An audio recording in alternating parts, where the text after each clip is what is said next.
Welcome back to the Deep Dive. It is great to have you here with us. Yeah. Today, we are looking at something that it feels a bit like a shift in the tectonic plates of the automotive world.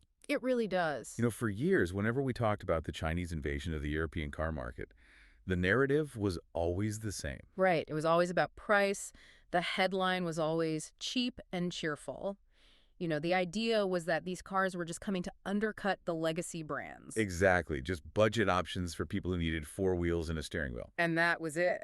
But today, we're looking at two cars that prove that era is, well, it's already evolving into something much more complex. Oh, absolutely. It's not just about being cheap anymore. It's about divergent philosophies. We are putting two compact Chinese SUVs head-to-head, Huh. the BYD Atto 2 and the Lynk Co O2. And what makes this so fascinating is that on paper, they look like direct rivals. I mean, same size, both electric SUVs, both from these massive Chinese parent companies. They're not really rivals at all, are they? Not in philosophy, no. Right. When you peel back the layers, and we have a lot of layers to peel back today, they are trying to do two completely different things. We've sort of dubbed this battle the pragmatist versus the stylist. A good way to put it. So our mission today is simple. We're not just going to read spec sheets to you. We want to help you figure out which one of these fits your life. Right. Are you the urban potterer who just needs to get the groceries, or are you the long-distance cruiser who wants a bit of flair and fun on the open road? It's a battle of logic versus emotion, in a way. And despite all the technical specs, we're going to keep this simple. We want to get to the heart of what it's actually like to live with these cars. On a Tuesday morning, in the rain, that's the real test. Exactly. So let's unpack the first contender, the pragmatist, the BYD Atto 2. Atto 2. Now, BYD stands for Build Your Dreams, which is a lovely sentiment. But they are a battery giant first and a car company second. And that context is really important, isn't it? It's crucial. Their approach to building cars is very, well, industrial. The sources have a unique way of describing the vibe of this car. One review called it generic. Yes. Anonymously handsome was another one I saw. Which is a polite way of saying it's a bit bland. It is a bit safe, design-wise. If you look at their other cars, like the BYD Seal, those have a lot of distinct personality. Yeah. The Atto 2 is just, it's restrained, it's functional, it blends in. There was this analogy in one of the reviews that just made me laugh out loud. They compared the Atto 2 to buying a clever all-in-one coffee table from Temu. That is a brutal, but I have to say an incredibly accurate analogy. Right. It does the job perfectly. It has storage. It looks decent in the pictures. And the price is amazing. But the fit and finish maybe isn't quite up to IKEA standards, let alone a designer furniture store. Exactly. It's practical, but it's not premium. And that Temu feeling, it extends to the driving philosophy. Yeah. This car is designed explicitly as urban furniture. Urban furniture, I like that. It is meant for the city. It's not trying to be a sports car. It's trying to be a comfortable shuttle. So if I'm just pottering around town, popping to the shops, doing the school run, this is my car. Ideally, yes. The suspension is tuned to be very, very soft. We call it compliant in the industry. Okay. So if you're hitting speed bumps, potholes, all those terrible broken city streets, it just soaks it all up. It's like driving on a marshmallow. A little bit, yeah. And the steering is incredibly light. You can spin the wheel with one finger while parking. Plus, you sit quite high up, so visibility is excellent. So a stress-free environment. As long as you aren't trying to drive it aggressively, yes. And we have to mention the party trick. It wouldn't be a BYD without the screen. Ah, the famous rotating screen. Yes. A 12.9-inch infotainment screen that rotates from landscape to portrait at the touch of a button. Is this actually useful, or is it just a gimmick? No, it's genuinely useful. Think about navigation apps like Google Maps or Waze. They just work better in portrait mode, right? Right, you want to see the road ahead. Exactly, not the fields to the left and right. No. So having that vertical orientation is actually great for mapping. But it's also a bit of misdirection, isn't it? It is. It's the centerpiece that distracts you from the otherwise slightly plain interior. It screams high tech, even if the plastics on the door are a bit scratchy. Okay, so that's the Atto 2, the comfortable, budget-friendly urban appliance.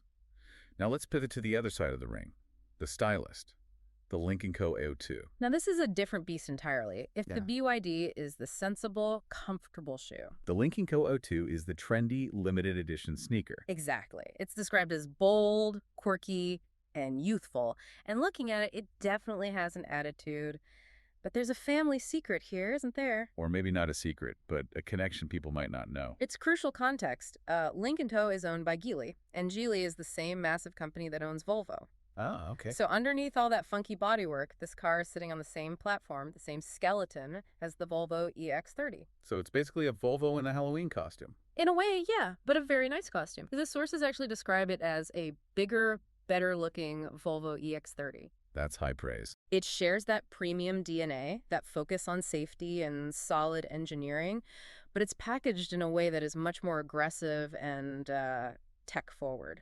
And speaking of tech-forward, the interior sounds wild. Let's talk about the steering wheel, or as the reviews called it, the squircle. The Squircle. It's an oval-shaped steering wheel. It's not round.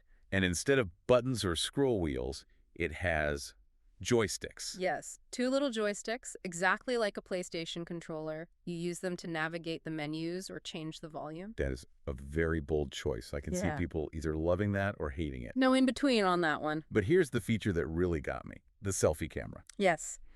There is a built-in camera in the rearview mirror assembly that faces the passengers, so you can take high-def photos of yourself and your friends while you're driving. Because if I'm not posting about my drive, did it even happen? Precisely. It's all about capturing the moment, and it ties into the sharing strap. The sharing strap, what on earth is that? It's a physical pull strap, kind of like on a backpack near the steering wheel.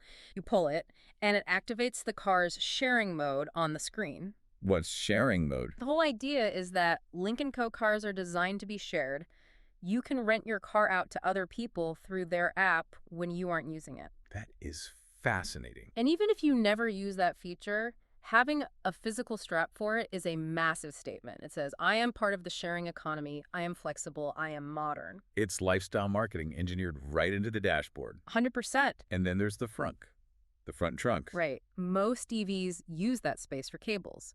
But the Lynk & Co has a hidden message in there. It does. When you open the plastic cover, there is text stamped into it that says, nope, no engine here. I love that. A bit of cheeky humor. It shows they're having fun with it. So it's got the looks, it's got the quirks, but does it have the muscle? It definitely has the muscle. Remember, the BYD is front-wheel drive with about 200 horsepower. The Lynk & Co is rear-wheel drive, which is already sportier, and it packs 272 horsepower. Whoa, that's a big jump. It is. It does 0 to 100 kilometers per hour in 5.5 seconds. The BYD takes nearly 8. Wow. In the electric car world, 5.5 seconds is properly quick. That is a significant difference in zip. So the BYD is for getting to bingo, and the Lynk & Co is for getting away from the police. Or just merging onto the highway with absolute confidence. Which brings us to the critical differences, because they behave very, very differently once you leave the city limits. Okay, let's talk about the highway. This seems to be the deal breaker section of the sources. It really is. If you do a lot of motorway driving, you need to listen closely here.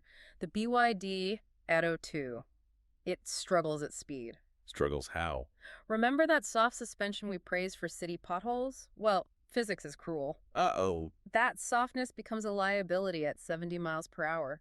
The reviews describe it as wobbly and jittery. Oh, I hate that feeling, like the car's just floating. Exactly. It rocks side to side in the lane. It doesn't feel settled. The steering is described as darty, so it's twitchy. You're constantly making these micro corrections just to keep it going straight. That sounds exhausting. It is. And there is noticeable wind noise. It's just not a relaxing place to be for 3 hours. And the Lynk & Co. It feels planted. That's the Volvo DNA kicking in. It's heavier, it's rear-wheel drive, and the suspension is firmer. It handles curves and lane changes with authority. Is there a downside to that firmness? There is. On bad roads at low speeds, the Lynk can feel a bit bumpy. It doesn't glide over speed bumps as softly as the BYD. It informs you about the road surface rather than hiding it from you. So comfort versus control, that's a classic trade-off. But there's another huge factor for road trips, isn't there? Charging speed. This is where the gap widens significantly. If you are road tripping, the Lynk & Co is the clear winner. No contest. Give me the numbers. The Lynk & Co charges at a peak of 150 kilowatts. The BYD tops out around, 88 kilowatts? Translate that to real life for me. We're standing in a service station car park. It's raining. We want coffee. In the Lynk & Co, you can add 200 kilometers of range in about 20 minutes. That is just enough time to run in, use the bathroom, grab a coffee, and stretch your legs. By the time you get back, the car is ready. And the BYD. For a similar 10 to 80% charge, you are looking at nearly 40 minutes. Oof. That extra 20 minutes feels like an eternity when you just want to get home. It does. It changes the psychology of the trip.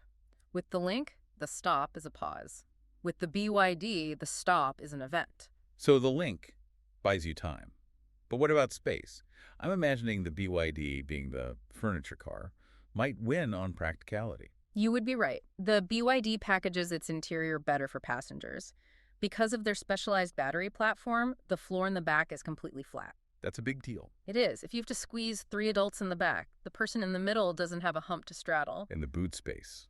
The trunk. The BYD has a slightly larger boot, 450 liters versus 410 in the Lynk. And it's a more useful boxy shape. If you're playing Tetris with suitcases, the BYD is easier. But the Lynk has the frunk. It does, a tiny 15-liter frunk, but it's perfect for storing a wet charging cable so it doesn't muck up your luggage. Which is a really smart touch. Yeah. The BYD has no front storage at all. None. Okay, here's a curveball. What if I want to tow a trailer? Then the conversation ends right here. You buy the Lynk Co. Really? Is it that different? Massive difference. The Lynk Co. is rated to tow 1,600 kilograms. That is a lot for a car this size, enough for a decent trailer. The BYD, it's very, very limited. It's barely enough for a bike rack. So it's not designed for that kind of utilitarian life. Not at all. Got it. Now, before we get to the price, there is one thing that apparently unites these two cars. Not in the good way. The bongs. Ah, yes. The soundtrack of modern driving. The sources were so frustrated with this. Both cars suffer from oversensitive ADAS, the driver assistance systems. Yeah, this is partly due to new EU regulations that mandate certain warnings, but the implementation here seems lacking. We're talking about speed limit warnings. Yes. If you go 1 kilometer per hour over the limit, it beeps. But it's more than that. It's the driver attention monitors. The spy in the dash. Basically, there's a camera watching you. If you look at the GPS screen for just 2 seconds to check your turn, the car bongs at you and flashes, "Please concentrate." Oh, wow, that's infuriating. It's like driving with a nagging backseat driver built into the car. Exactly. And here is the UX fail for the Lynk Co. In the BYD, you can turn it off relatively easily. In the Lynk, it is described as infernally annoying because you have to dive into submenus on the touchscreen every single time you start the car to turn them off. Doesn't save your preference. Nope. Resets every single ride. Oh, that would drive me insane. It creates friction. You have this cool tech-forward car, but the first 30 seconds of every drive is you just angrily tapping at a screen to make it shut up. It just shows that software is just as important as hardware these days. Absolutely. Okay, let's talk money. We established the BYD is the budget option, but how big is the gap? The BYD Atto 2 is aggressive on price. It starts around £27,000 to £29,000. For an electric SUV, that is the budget king. And the Lynk. It's positioning itself as premium. You're looking at £31,000 to £35,000, so you are paying a few thousand more. For that extra money, you're getting the horsepower, the faster charging, the towing, and the cool design. And the Volvo safety architecture underneath. But there is a twist in the value proposition. The warranty. Ah, okay. BYD wins this. BYD offers a 6-year warranty compared to Lynk Co.'s 5-year. For that pragmatic buyer, that extra year of peace of mind is valuable. So let's try to land this plane. Who buys what? Let's keep it simple. If you live in the city, if you want a stress-free appliance to get from A to B, if you value rear seat passenger space, and honestly, if you just want to save money, choose the BYD Atto 2. It's the rational choice, the comfortable pair of sweatpants. Exactly. But if you care about driving dynamics, if you actually enjoy the act of driving, or if you take road trips and need that fast charging, or if you need to tow, Then you had to stretch for the Lynk Co. 02. you do. It's the leather jacket. It's a car with personality. And sometimes personality costs a little extra. You know, what's fascinating to me, and here's where it gets really interesting for the broader market, is that we used to lump all Chinese cars into one bucket. Right. Chip and electric. That was the label. But looking at these two, we're seeing them diverge into very specific niches. BYD is taking the utility lane. Lynk Co. is taking the lifestyle lane. That's the key takeaway. They aren't just competing on price anymore. They're competing on identity. They are building brands that mean different things to different people. And that raises a provocative thought for me. If Chinese manufacturers are now specialized enough to offer a dedicated budget option and dedicated tech premium option, are the legacy European brands ready to fight a war on two fronts simultaneously? That is the billion-dollar question. It's one thing to compete with a cheap car. You can argue quality. But it's another thing entirely to compete with a cheap car on one side and a cooler, faster car on the other. A pincer movement. Exactly. Wow. It squeezes the middle of the market. Well, that is a lot to think about next time you're stuck in traffic next to a car with a name you can't quite pronounce yet. Indeed. Before we sign off, I just want to take a moment to do something we probably don't do often enough. We know your time is the most valuable thing you have. There are a million podcasts, a billion videos, all fighting for your attention. Absolutely. The fact that you chose to spend this time with us today, diving into the nuances of suspension and charging speeds, it really does mean a lot. We seriously appreciate you tuning in, listening to our ramblings, and hopefully learning something new along the way. You are the reason we keep digging through these spec sheets and reading these reviews. So thank you for lending us your ears. It is a privilege. Stay curious, stay charged, and we'll catch you on the next deep dive. Goodbye. Goodbye.